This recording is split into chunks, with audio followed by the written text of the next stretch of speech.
Facebook coin. Facebook has had a plan to launch their own stablecoin called Diem for quite some time now. Last week they announced Novi, the platform that Diem will run on. They announced that that's ready to launch, having passed some regulatory checks. Facebook had actually attempted to launch a cryptocurrency in 2019 called Libra, but this was immediately shot down by regulators in an attempt to protect Facebook's 2.7 billion users for something they still viewed as, quote, widely unregulated. Now they're kind of back at it again after 2 years.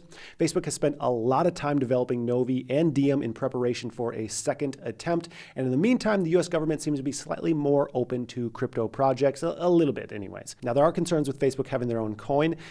Facebook controlling its own payment network and currency kind of raised some red flags for some, as an entity as large as Facebook moves around massive amounts of money every single second through advertisers, data, sponsors, you name it, and having control over the store of value used in the transactions may be a conflict of interest. Now, some people are against it, some people are for it, like Howard Krieger, CEO and founder of unfederalreserve.com. He commented on this saying, if they can move value around on their own rails between different companies and actually build, generate, and sell stuff that you and I want. In essence, they created a micro ecosystem that completely cuts out the US government altogether, and he's all for it at least.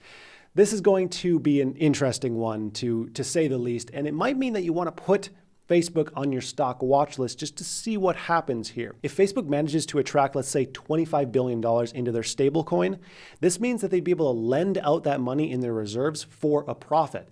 So even if they lend that out into bonds at 1% interest, that comes out to $250 million a year in profit through interest payments for Facebook, which could be just another big catalyst for the stock, not to mention any economies of scale in using this in transactions within the Facebook ecosystem. So it could be potentially big for the stock. Thanks for tuning in, and if you enjoyed this content, make sure you subscribe to the main channel as well right here.